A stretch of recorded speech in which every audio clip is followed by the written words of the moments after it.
站上去应该也不会看得比较清楚啊。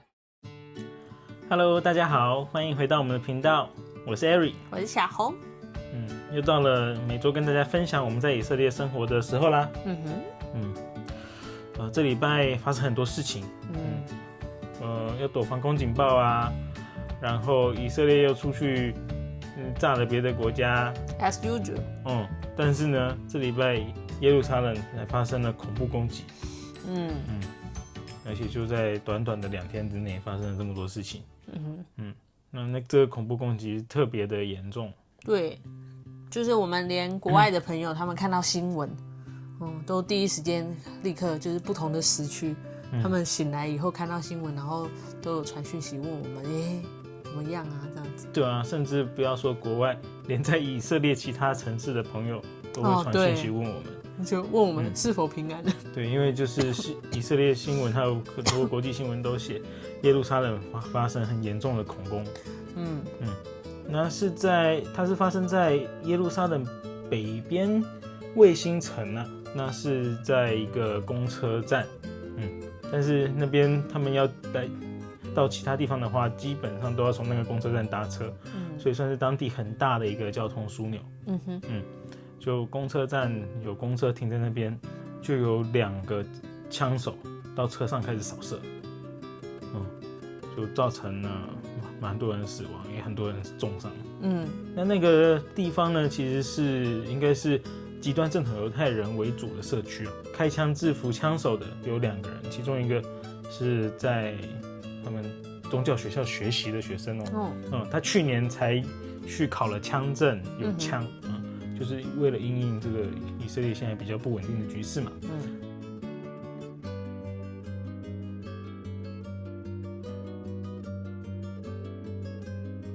然后另外一个呢，他也是极端正统犹太人，那他甚至是到军队里面服役的。有当兵的。对，以色列在其他地方大家的认知是全民皆兵嘛，对，以色列不管男生女生，全部的人都要去当兵。但是呢，其实以色列就算是犹太人，也有一小撮，现在已经不叫一小撮了，很大撮，对的人是可以不用去当兵的。就是他们是叫做极端正统犹太人。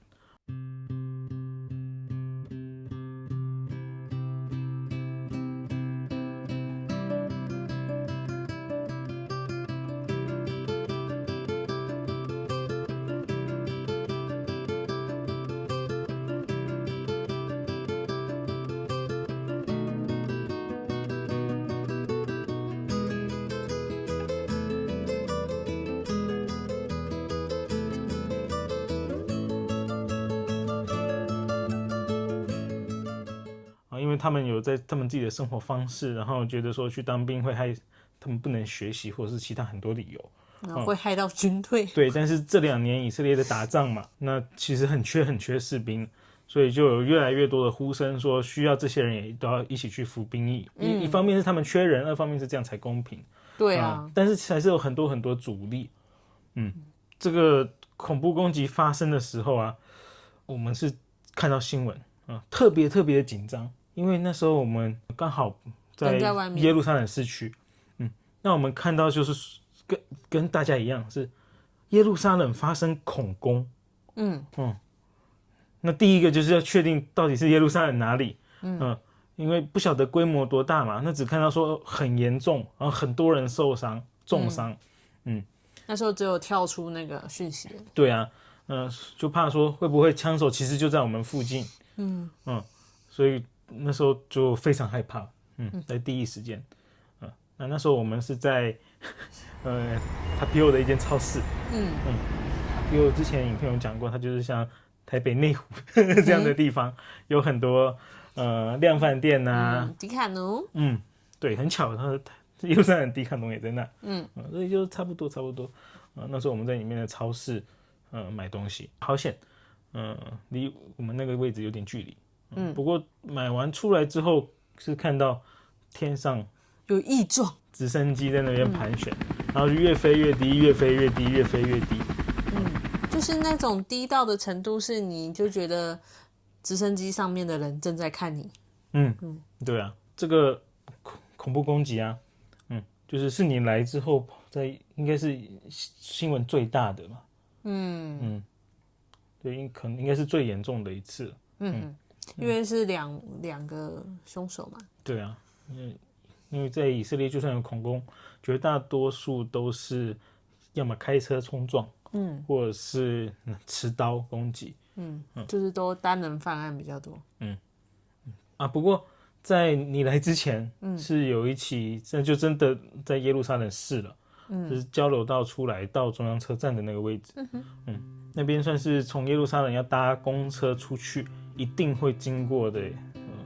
一个交流道，那边同一个位置就发生过2次恐怖攻击，我来这边这段时间，一次是爆猎物，另外一次是持枪扫射。耶路撒冷。对啊，所以你在耶路撒冷9年的时间，大概不止，还有，还有。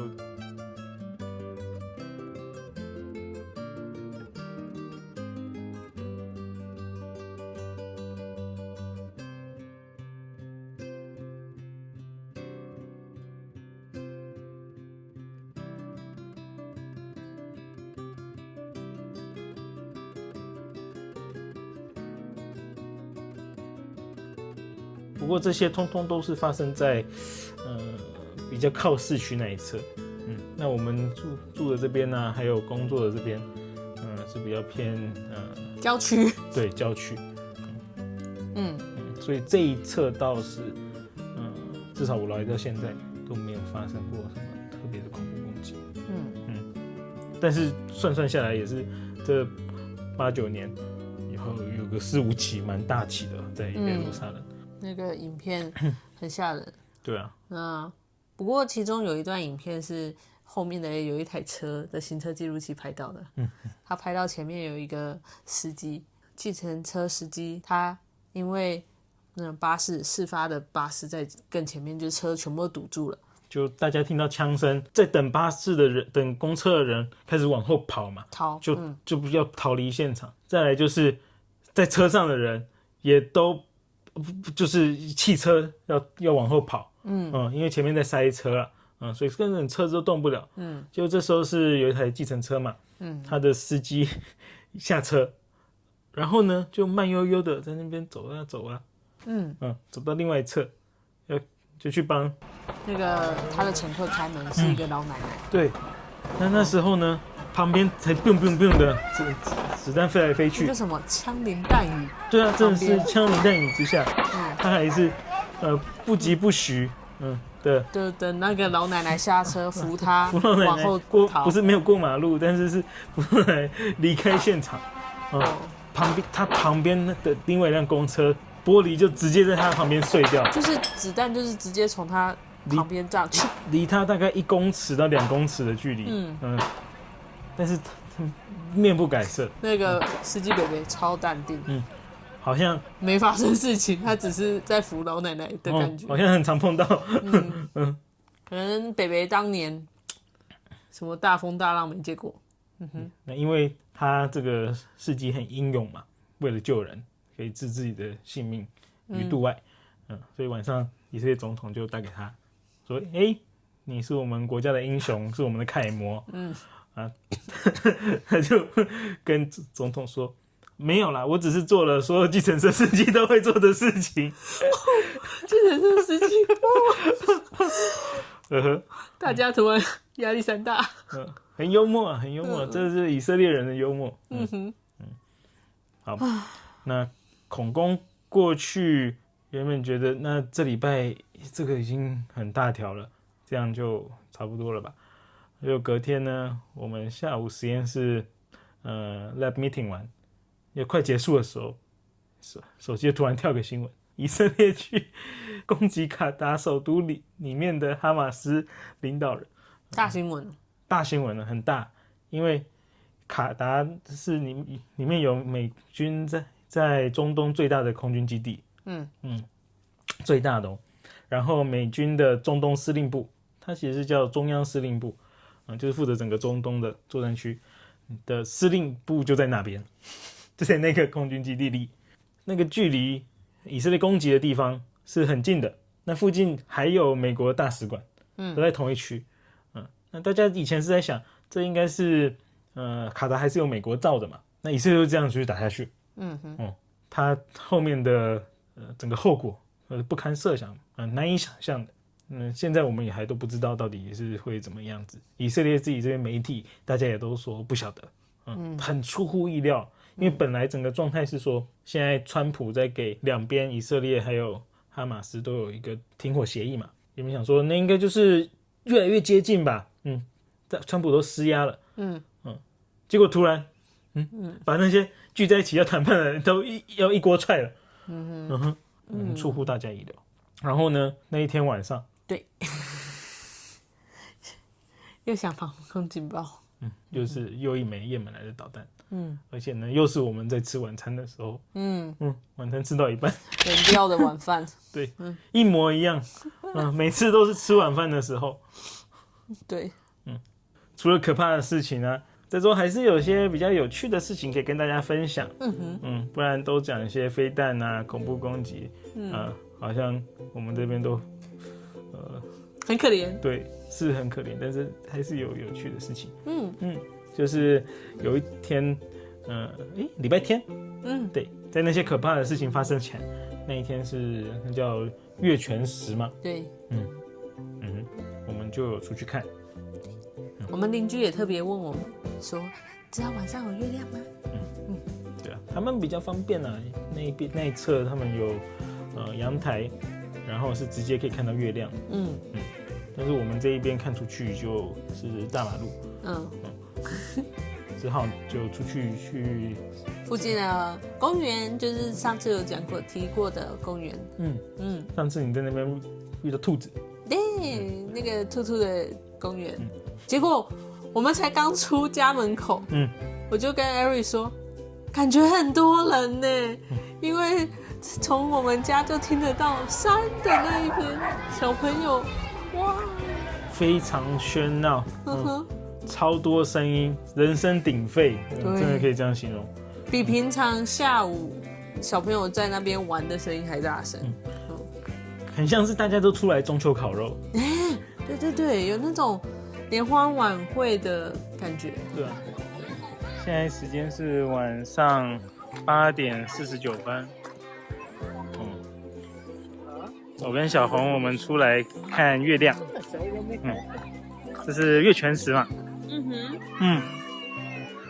然后呢，很夸张的是，我们家旁边这个公园的小山丘，上面满满都是人，站上去应该也不会看得比较清楚啊，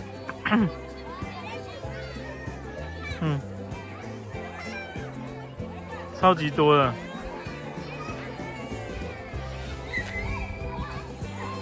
那边玩的好疯哦。那边还太小，所以看不懂月亮。然后我们出去看，蛮快就找到了，对吧？但是呢，找到也没用，因为旁边整片都是云，就看月亮在那边小小一颗，云就这样整个要包过来，而且是四面八方到处都是，左边右边都是云，无处可躲，被云遮住了。应该是要在这个方向的。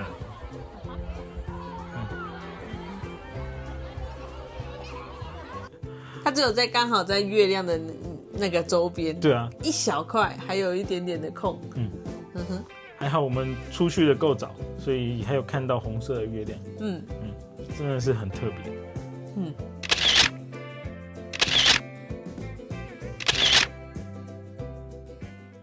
好，那以上就是我们这礼拜在这边发生的事情。跟大家报个平安，我们都好。那我们就下礼拜再见喽。拜拜。